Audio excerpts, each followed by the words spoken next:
അവന്റെ ഒരു പെട്ടി ഏതെങ്കിലും പാവങ്ങളുടെ പിടിച്ചു കുറച്ചായിരിക്കും. കള്ളൻ, അവന്റെ ഒരു സഞ്ചി.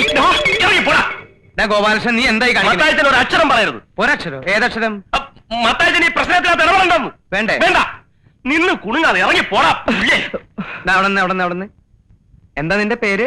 മത്തായിച്ച. മത്തായിച്ചെന്ന് എന്റെ പേരല്ലേ, നിന്റെ പേരല്ലല്ലോ. ഞാനിവിടുത്തെ വാച്ചറൊന്നല്ലല്ലോ, ഓണറല്ലേ. എനിക്കും പറയാനുള്ള ചില അവകാശങ്ങളൊക്കെ ഉണ്ട്. രാമകൃഷ്ണ, ആ പെട്ടിയോടെ രാമകൃഷ്ണല്ല, ബാലകൃഷ്ണൻ. എന്ത് കൃഷ്ണങ്കിലാവട്ടെ, ഇതൊക്കെ അകത്തോണ്ട് സാധ്യമല്ല. അകത്ത് കൊണ്ടുവരാ.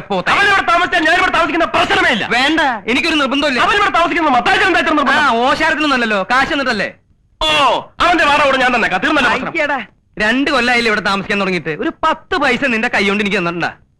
പോണേ പോയിക്കടാ. പോവും. പോടാ. ഞാൻ പോവോ? ഞാൻ പോവാ. പോണില്ലേ? പോണില്ലേന്ന്. ഇല്ല, പോണില്ല. എന്നിട്ട് ഞാൻ കാശ് തരാൻ പറ്റിച്ചു പോയെന്ന് നാട്ടുകാരോട് പറഞ്ഞു നടക്കാനല്ലേ? 2 കൊല്ലത്തെ വാടക തികച്ച് തന്നിട്ടേ ഞാൻ പോകുന്നുള്ളൂ. അപ്പൊ നീ ഒരിക്കലും ഇവിടുന്ന് പോവില്ല അല്ലേ? സത്യത്തില് നിനക്ക് പോക്കറ്റടി ഉണ്ടാ?